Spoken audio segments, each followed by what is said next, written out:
तो साथियों, आखिरकार वही हुआ जिसके कयास पहले दिन से लगाए जा रहे थे कि ये जो सीज फायर है बहुत मुश्किल है कि किसी मुकाम तक पहुंच पाए, और वही हुआ।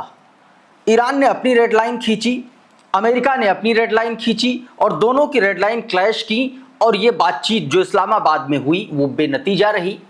हालात ये बने कि जेडी वैंस, अमेरिकी उपराष्ट्रपति, साफ साफ एक तरीके से साफ लफ्जों में ये कहते हुए निकल गए कि ये बेहद बुरी खबर है। दूसरी तरफ डोनाल्ड ट्रंप ने अपने एक तरीके से वॉरशिप का एक तस्वीर शेयर करते हुए एक सोशल ट्रुथ पर एक ट्वीट किया, और उस पर उन्होंने संकेत दे दिए हैं कि वो हॉर्मुज को नौसेना के जरिए घेराबंदी करेंगे।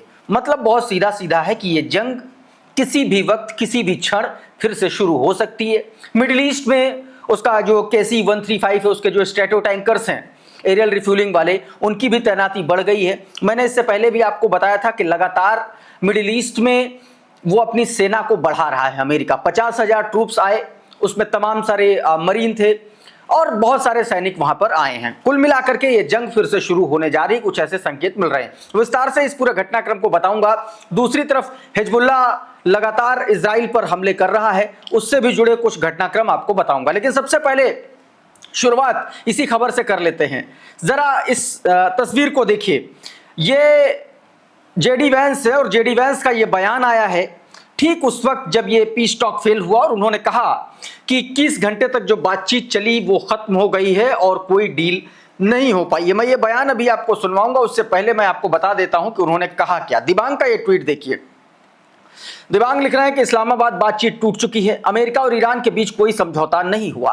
अमेरिका के उपराष्ट्रपति जेडी वैंस ने सुबह प्रेस कॉन्फ्रेंस में कहा कि हम अब तक 21 घंटे इसमें लगे हुए हैं और हमने कई सार्थक चर्चाएं की।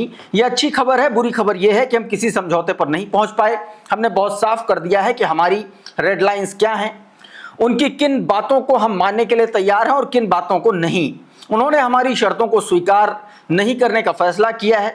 वैंस ने कहा कि मैं सभी डिटेल में नहीं जाऊंगा क्योंकि 21 घंटे तक निजी तौर पर बातचीत करने के बाद सार्वजनिक तौर पर बातचीत नहीं करना चाहता, लेकिन सीधी बात यह है कि हमें उनकी और एक साफ वायदा चाहिए उनकी ओर से कि परमाणु हथियार हासिल करने की कोशिश नहीं करेंगे और ऐसे प्रावधानों की तलाश नहीं करेंगे, ऐसे साधनों की तलाश नहीं करेंगे जिससे वो जल्द परमाणु हथियार बना सके। वेंस ने मध्यस्थता के लिए पाकिस्तान की कोशिशों की तारीफ की और कहा कि बातचीत में जो भी कमियां रहीं वो पाकिस्तान की वजह से नहीं थी, उन्होंने बहुत बढ़िया काम किया और सच में हमारी और ईरानियों की मदद करने की कोशिश की ताकि हम दोनों के बीच की खाई भर सके और किसी समझौते पर पहुंच सके। ये लंबी चौड़ी स्पीच जेडी वैंस ने दी है। देखिए, जेडी वैंस के बयान से एक बात साफ है कि जो मामला अटका है वो ईरान के परमाणु हथियार पर ही आकर के अटका है। कम से कम इस बात से ये समझ में आ रहा है। ईरान अड़ा है कि अब हम यूरेनियम का एनरिचमेंट करेंगे और परमाणु कार्यक्रम हम बंद नहीं करेंगे, ये साफ तौर पर कह दिया है। और अमेरिका ये कह रहा है कि नहीं, आपको ये बंद करना पड़ेगा। इसका बहुत सीधा सीधा मतलब है कि ये जो पीस टॉक है ये टूट चुकी है। सुनिए जरा जेडी वैंस ने क्या कहा, छोटा सा हिस्सा सुनिए। We have been at it now for 21 hours and we've had a number of substantive discussions with the Iranians. That's the good news. The bad news is that we have not reached an agreement. And I think that's bad news for Iran much more than it's bad news for the United States of America. तो ये JD Vance का बयान। इस बीच, इन तमाम सारे घटनाक्रमों के बीच, Donald Trump ने अपने सोशल मीडिया प्लेटफॉर्म पर देखिए ये इस खबर को ट्वीट किया है। justthenews.com की यह खबर, और जिसको डोनाल्ड ट्रंप ने ट्वीट किया, इसमें बताया गया Trump card the president holds if Iran want band naval blockade. Naval blockade करने की बात इसमें कही गई है। अब ये जो खबर है मैं इसके बारे में बता दे रहा हूं। ड्रॉप साइट का ये ट्वीट देखिए, इसमें बताया गया कि ट्रंप का पहला पोस्ट आया है वार्ता फेल होने के बाद। अमेरिका ईरान पाकिस्तान में निष्फल रहने के बाद अमेरिकी राष्ट्रपति डोनाल्ड ट्रंप ने सोशल ट्रुथ पर एक अपना लेख शेयर किया जिसमें उन्होंने कहा कि ईरान के खिलाफ नौसैनिक घेराबंदी का विकल्प है और उसका उन्होंने संकेत भी दिया, नेवल ब्लॉकेड का। इस पूरी खबर में यह बताया गया है कि तेहरान अमेरिका की अंतिम और सर्वोत्तम पेशकश को स्वीकार उसने नहीं किया तो अमेरिका हॉर्मुज जलडमरू मध्य को अपनी नौसेना को तैनात कर सकता है ताकि वो नियंत्रित किया जा सके कि कौन सी जहाजें उस संकीर्ण जलमार्ग से गुजरेंगी और ईरानी तेल निर्यात को रोक करके तेहरान पर आर्थिक दबाव डाला जाएगा। ये सीधे तौर पर, और ये दोस्तों मैं बता दूं, ये भारत के लिए भी सबसे ज्यादा चिंता का विषय है। और क्यों चिंता का विषय है? अगर अमेरिका यहां पर पहुंचता है तो आप ये समझिए कि इस देश में ऑयल और गैस की किल्लत उस लेवल पर पहुंचेगी जो शायद आपने कल्पना भी नहीं की होगी। इस बीच एक खबर और आई कि हमला फिर से कभी भी किसी भी वक्त शुरू हो सकता है। जरा ये वीडियो देखिए। ये दोस्तों मिडिल ईस्ट में यूरोप से उतरे वो KC-135 स्ट्रेटो टैंकर्स हैं जो एरियल रिफ्यूलिंग का काम करते हैं। इसका बहुत सीधा मतलब है कि ईरान पर एक बार फिर से तेजी से हमले शुरू हो सकते हैं। सुलेमान अहमद ने ये वीडियो और इसका डेटा दोनों अपनी स्क्रीन पर जारी किए हैं ट्विटर के, और बताया US and Israel already planning to restart war. US KC-135 tanker arrived 12 hours ago from Europe से 12 घंटे पहले उनका स्ट्रेटो टैंकर आया है। They never plan to strike a deal. सीधे तौर पर यह बात कही गई है, लेकिन उससे पहले बातचीत एक स्तर पर पहुंची। जरा इस ड्रॉप साइट के इस खबर को देखिए आपकी स्क्रीन पर। इसमें जो बातें बताई गई वो बहुत इंपॉर्टेंट है। बताया गया कि इस्लामाबाद में ईरान और पाकिस्तान के बीच में आमने सामने की बातचीत हुई, प्रत्यक्ष बातचीत हुई। पहले शहबाज शरीफ से ईरानी डेलीगेशन मिला, फिर अमेरिकी डेलीगेशन मिला, दोनों ने अपनी अपनी मांगे रखी, फिर आमने सामने पाकिस्तान ने दोनों को बैठाया और उसके बावजूद ये डील जो है अब समझ में आ रहा है कि जो है फेल हो गई है।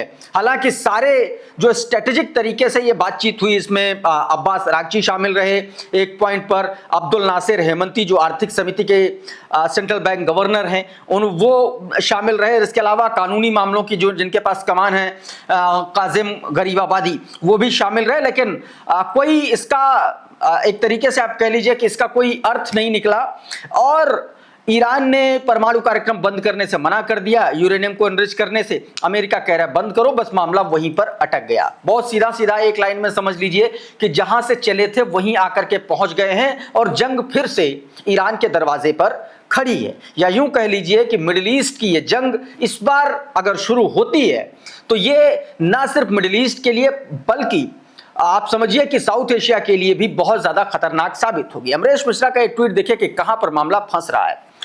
बता रहे हैं कि ईरानी बातचीत टीम में करीबी सूत्र ने फार्स न्यूज एजेंसी को बताया कि हॉर्मुज जलडमरू मध्य को लेकर के हद से ज्यादा मांगे कर रहा है अमेरिका जो है। हॉर्मुज स्ट्रेट के अलावा अमेरिका कई अन्य मुद्दों पर भी मांगे रखी हैं जो स्वीकार्य नहीं है। वॉशिंगटन बातचीत के लिए वो हासिल करने की कोशिश कर रहा है जिसे हफ्तों तक चले युद्ध के दबाव के बावजूद वो हासिल करने में नाकाम रहा है। ये बात कही गई है। ईरान ने अपनी रेड लाइंस पहले से क्लियर कर दी थी। ये उसकी रेड लाइन है। ये ट्वीट देखिए, वहां पर कवरेज के लिए मौजूद एक पत्रकार ने बाकायदा रिपोर्ट किया और उसको मधुरेंद्र ने अपने शब्दों में लिखा है। क्या बताया? रिपोर्ट्स के मुताबिक ईरान के उच्च स्तरीय प्रतिनिधि मंडल ने पाकिस्तान के प्रधानमंत्री शहबाज शरीफ के सामने अपनी स्पष्ट रेड लाइंस रख दी। कौन कौन सी? स्ट्रेट ऑफ हॉर्मुज पर ईरान का पूरा नियंत्रण, युद्ध का जिससे जो नुकसान हुआ उसकी भरपाई इजराइल और अमेरिका करें, फ्रीज किए गए जो ईरानी एसेट्स हैं उसको तुरंत खोला जाए, हालांकि उस पर सहमति बन गई थी। बताया गया कि ईरान से जुड़े सभी क्षेत्रों में स्थिर और व्यापक सीजफायर होना चाहिए, यानी कि इसमें जो है लेबनान को भी शामिल किया जाना चाहिए। ये तमाम सारी शर्तें थी और उसके बाद ये शर्तें मानने से इनकार कर दिया गया और हालात ये हो चले कि अब जो है जंग एक बार फिर से किसी भी वक्त शुरू हो सकती है, हमले किसी भी वक्त शुरू हो सकते हैं। इस बीच हिजबुल्लाह लगातार इजराइल के अलग अलग ठिकानों पर हमले कर रहा है। सदर्न लेबनान में जो इजराइल की मौजूदगी है, इजरायली सैनिकों की जो मौजूदगी है, जो उनके अड्डे हैं, उन पर लगातार हमले कर रहा है। ये एक वीडियो देखिए जरा। ये सदर्न लेबनान का एक इलाका जहां पर मौजूदगी बताई जा रही थी इजरायली सैनिकों को, वहां पर हमला किया है आईडीएफ ने और बड़ा हमला किया है। ये घर को निशाना बनाया गया जिसमें देखिए कि यहां पर आईडीएफ की मौजूदगी भी थी और उसको जबरदस्त तरीके से तबाह कर दिया गया। अब ये ट्वीट देखिए, इसमें बताया गया हिजबुल्लाह ने ये वीडियो जारी किया है जिसमें उसके लड़ाके दक्षिणी लेबनान के बैयादा कस्बे के एक घर को निशाना बनाते हुए दिखलाई दे रहे हैं। दावा किया जा रहा है कि उस घर में इजरायली कब्जा बल तैनात थे। हमले में लॉइटरिंग म्यूनेशन का इस्तेमाल किया गया है, ये इस खबर में बताया गया। एक ये तस्वीर भी निकल के सामने आई, बताया गया कि जो रादवान फोर्स के लड़ाके हैं लेबनान के, उन्होंने इन इजरायली सैनिकों को गिरफ्तार किया है, बंदी बनाया है, ये दावा किया जा रहा है। अलग अलग ट्वीट में साइलेंट साइरस ने ये तस्वीर ट्वीट की है और ये बताया है। हालांकि ये जो हमला घर पर हुआ उसमें बताया जा रहा है कि बहुत सारे लोग मारे भी गए हैं। ये एक तस्वीर वायरल हो रही है, इसमें मेहमत वेफादैग नाम का एक ट्विटर हैंडल है, वो सीधे तौर पर यह तस्वीर जारी करते हुए लिख रहे हैं कि all of them gone to hell. बताया गया कि ये सारे के सारे नर्क में चले गए हैं, यानी कि हिजबुल्लाह की जो रेदेवान ब्रिगेड है, एक लड़ाके हैं, उन्होंने इनको एक तरीके से ढेर कर दिया है। इस तरीके की खबरें निकल के सामने आ रही हैं। प्रेस टीवी ने हिजबुल्लाह के जो हमले हुए हैं बीते 24 घंटे में, उसकी पूरी की पूरी एक पोस्ट की, पूरी खबर पोस्ट की है, जिसमें बताया गया कि कितने कितने और कहां कहां हमले हिजबुल्लाह की तरफ से किया गया। मतलब रात के 12 बजे उसने किरियत शमोना में, फिर 1:15 पर सफद में, फिर 1:40 पर उसने चामा कस्बे के अंदर मौजूद इजरायली सैनिकों के जमावड़े पर ड्रोन से हमला किया। फिर 2 बजे उसने अल ओईदा पहाड़ी पर मार्कवा टैंक को गाइडेड मिसाइल और ड्रोन से निशाना बनाया। इसके बाद फिर सुबह 6:20 पर यारा बैरक पर रॉकेट हमला किया। फिर 6:30 पर अदामित बस्ती में इजरायली सेना के इंफ्रास्ट्रक्चर पर रॉकेट से हमला किया। इसके बाद फिर 8:10 पर किरियत शमोना में इजरायली सैनिकों और वाहनों के जमावड़े पर रॉकेट दागे। फिर 8:45 बजे उसने मेतुला साइट पर इजरायली सैनिकों और वाहनों के खिलाफ अटैक ड्रोन के झुंड से हमला किया। तो कुल मिलाकर के कहना सिर्फ ये है कि हिजबुल्लाह लगातार हमले कर रहा है और अब ये सीज फायर लगभग मतलब जो बातचीत हुई नहीं है, तो सीज फायर जो 15 दिन का था वो किसी भी वक्त टूट सकता है। इस वीडियो में बहरहाल इतना ही। बहुत बहुत शुक्रिया, बहुत बहुत धन्यवाद। आप जुड़े रहिए आपके अपने चैनल द लाइव टीवी के साथ। नमस्कार।